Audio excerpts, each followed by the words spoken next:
तुम्हारे हाथ के गोभी पराठों का कसम से कोई तोड़ नहीं है। आह, गजब स्वाद है। हाँ भाई, ये बात तो तुमने बिल्कुल सही कही। मतलब अम्मा के हाथ के गोभी के पराठे और चाय, बस इसके बाद फिर और क्या चाहिए। अरे सब आप लोगों का प्यार है भैया जी। और दूं क्या पराठे? और क्या अम्मा, अरे एक पराठे में हमारा कुछ होने वाला है क्या? ललिता के ठेले पर आए उस ग्राहक की बात सुनकर ललिता के चेहरे पर मुस्कुराहट आ गई। असल में ललिता कई दिनों के बाद हंसी थी। जिंदगी ने उसे बहुत दुख दिया था, लेकिन फिर भी उसने हिम्मत नहीं हारी और फिर अगले दिन। अरे अम्मा क्या बात है, आज तो कुछ और ही स्वाद आ रहा है पराठों में। कुछ अलग किया है क्या? ना भैया, सब कुछ वैसा ही तो है। हाँ, आज तो पराठे और भी बढ़िया लग रहे हैं। बताओ ना अम्मा, कुछ तो अलग बात है आज। अरे कुछ नहीं भैया, ये जो पराठे आप लोग खा रहे हैं ना, ये बिल्कुल ताजी गोभी से बने हैं। आज सुबह ही अपने खेत से गोभी तोड़ कर लाई हूँ। तो ये बात है।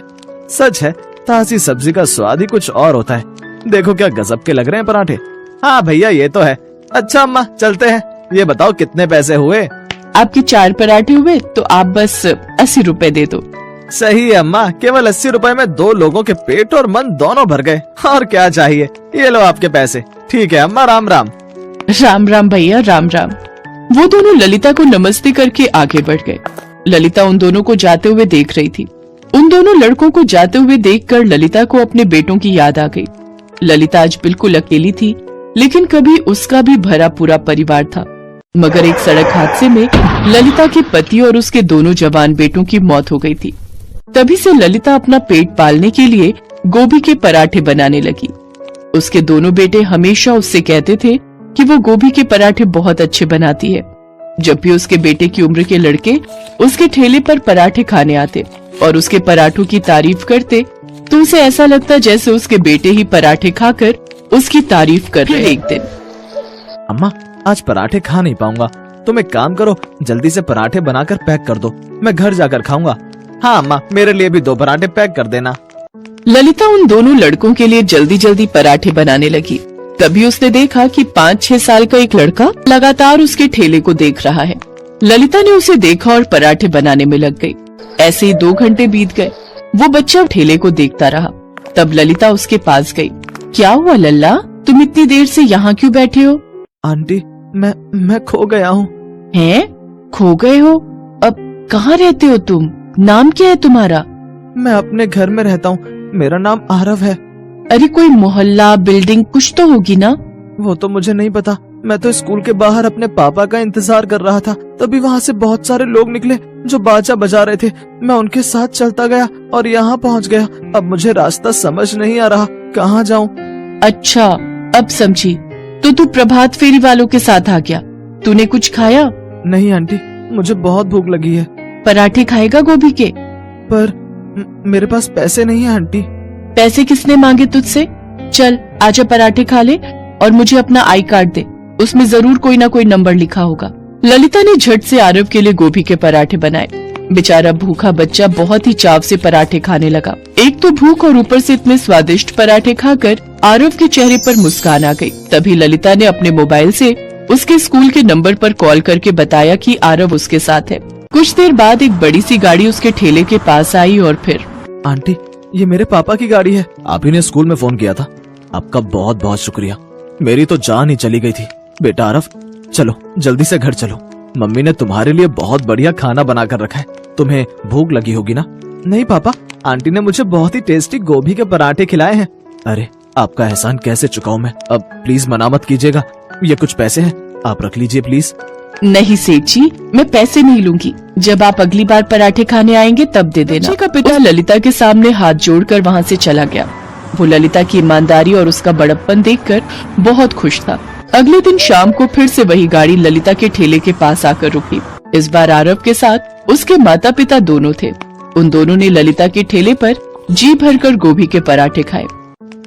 अब समझ में आया कि आपके ठेले पर इतनी भीड़ क्यों रहती है और आरव क्यों आपके पास आने की इतनी जिद कर रहा था। सच में आपके गोभी के पराठे तो बहुत ही बढ़िया हैं। उस दिन के बाद से आरव बार बार अपने पिता को लेकर ललिता के ठेले पर आता और बहुत ही चाव से गोभी के पराठे खाता। आरव के पिता विष्णु और उसकी मम्मी कंचन को भी ललिता के हाथ के पराठे बहुत अच्छे लगते थे। लेकिन फिर एक दिन जब वो तीनों ललिता के ठेले वाली जगह पर पहुँचे तो देखा कि वहाँ पर तो ललिता का ठेला था ही नहीं। फिर किसी तरह से पूछताछ करके वो ललिता के घर पहुँचे। कोई है? अरे सेठ जी, आप यहाँ? क्या हुआ अम्मा, आज आपने ठेला नहीं लगाया? ठेला हो तो लेकर आऊं ना। क्या हुआ, कहाँ गया आपका ठेला? 10 दिन हो गए सेठ जी, किसी ने मेरा ठेला चुरा लिया। मैं तो बस जरा शौचालय गई थी और तभी 4 बदमाश आए और मेरे सारे बर्तन और ठेला चुरा कर ले गए। मैं पुलिस के पास भी गई। चौराहे पर वो कैमरा लगा था, उसमें वो चारों चोर मेरा ठेला ले जाते दिख रहे हैं। पुलिस वाले कहते हैं कि वो चोरों को ढूंढ रहे हैं, पर मुझे पता है वो लोग नहीं ढूंढेंगे। अब तो मेरे पास कुछ और करने को है भी नहीं, तो बस लोगों के घर जाकर बर्तन मांजती हूँ। ललिता की बात सुनकर विष्णु को बहुत दुख हुआ, लेकिन वो ललिता से बिना कुछ कहे वहाँ से चला गया। कार में भी वो बिल्कुल शांत था। और फिर अम्मा के साथ बहुत बुरा हुआ ना पापा, क्या हम उनके लिए कुछ नहीं कर सकते? करेंगे बेटा, जरूर करेंगे। अगले दिन विष्णु फिर से ललिता के घर पहुंचा और उसे जिद करके अपने साथ अपनी कार में बिठा लिया। वो उसे उसी जगह पर लेकर गया जहां वो पहले अपना गोभी के पराठों का ठेला लगाती थी। उस जगह पर एक बिल्कुल नया ठेला खड़ा था, जिस पर बड़े बड़े अक्षरों में लिखा था ललिता के गोभी के पराठे। देखकर ललिता की आंखों में आंसू आ गए। तब आरव ने आगे बढ़कर प्यार से बोला, अम्मा अब तो आप बनाओगी ना गोभी के पराठे? मुझे बहुत भूख लगी है। हाँ लल्ला, जरूर बनाऊंगी। अपने लल्ला के लिए हर रोज बनाऊंगी उसकी पसंद के गोभी के पराठे।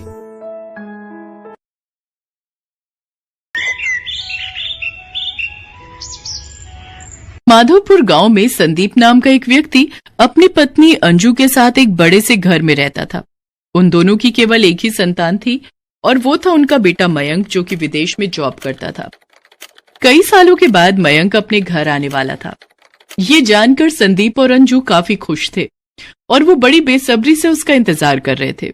3 दिन बाद मयंक ऐना नाम की चाइनीज लड़की को अपने साथ घर लेकर आता है। मयंक बेटा, आ गए तुम, हम कब से तुम्हारी राह देख रहे थे। ये कहकर संदीप मयंक को गले लगा लेता है। तभी वो अंजू को आवाज देते हुए कहता है, अंजू, ओ अंजू, जल्दी आओ, देखो हमारा बेटा आ गया। मयंक के आने की खुशी में अंजू सुबह से रसोई घर में तरह तरह के पकवान बनाने में लगी हुई थी। तभी वो साड़ी के पल्लू से हाथ पोंछते हुए बाहर आती है और झट से मयंक को गले लगा लेती है। कैसा है मेरा बच्चा? कितने टाइम बाद तुम्हें देख रही हूँ। मैं बिल्कुल ठीक हूँ मम। अरे मयंक, ये तो कोई विदेशी लड़की लग रही है। कौन है ये? मम, ये ऐना है, मेरे ही ऑफिस में मेरे साथ काम करती है। तभी मयंक ऐना से कहता है, ऐना ये मेरे मॉम डैड हैं।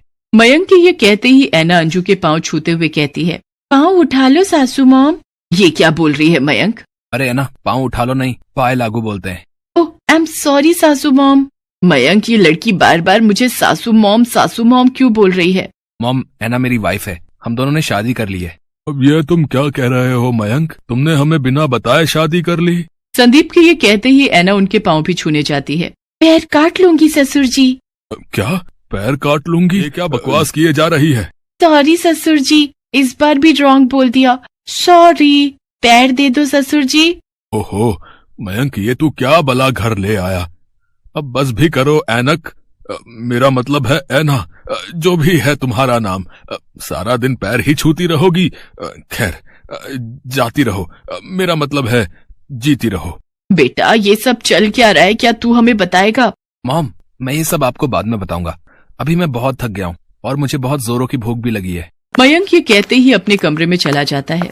ऐना ने बहुत छोटे छोटे कपड़े पहने हुए थे। संदीप और अंजू बार बार ऐना के कपड़ों को ही देखे जा रहे थे। हे भगवान, ये कैसे आधे अधूरे कपड़े पहन रखे हैं इस लड़की ने।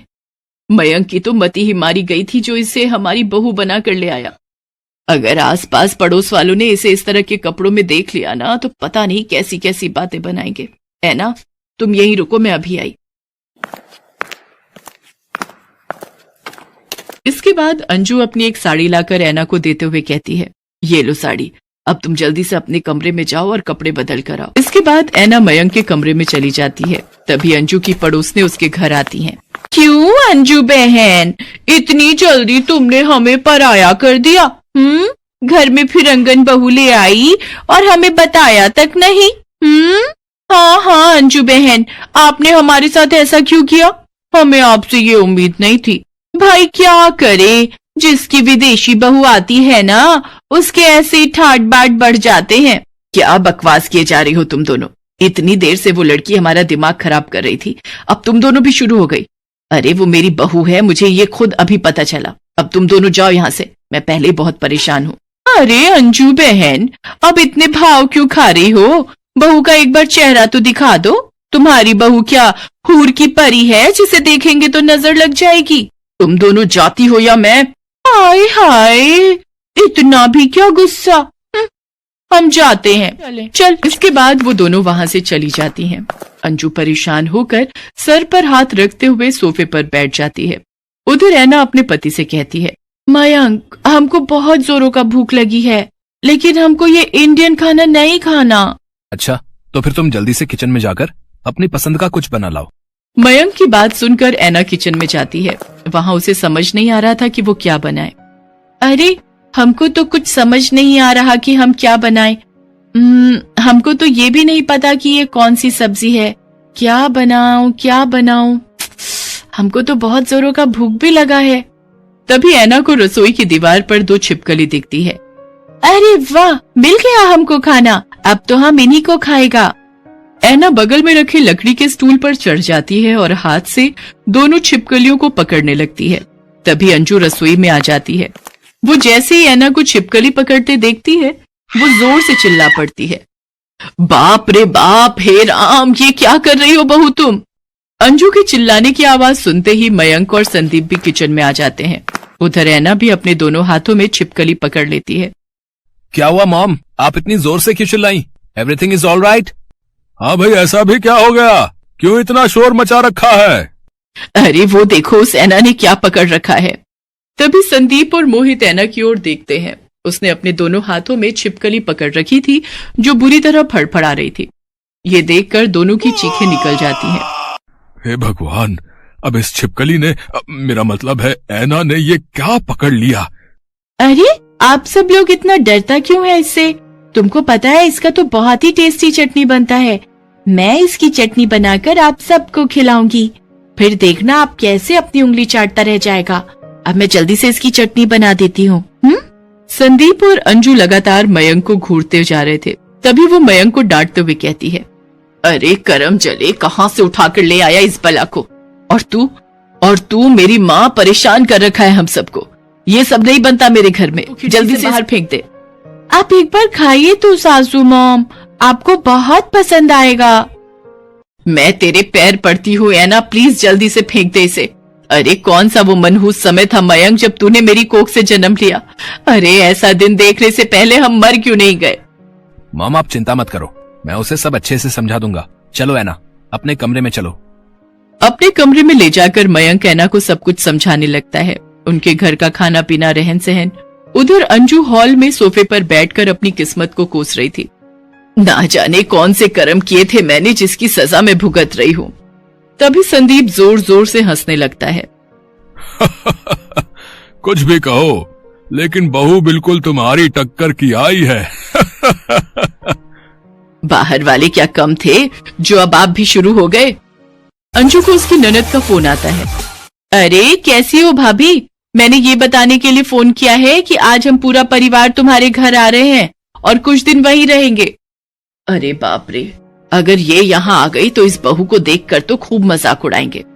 कुछ देर सोचने के बाद वो कहती है, अरे वो क्या है ना सुमन दीदी, हम 2 हफ्तों के लिए बाहर घूमने जा रहे हैं। मुझे बहुत सारी पैकिंग करनी है, तो मैं फिर आपसे बात करूंगी। तुम कब से झूठ बोलने लग गई अंजू?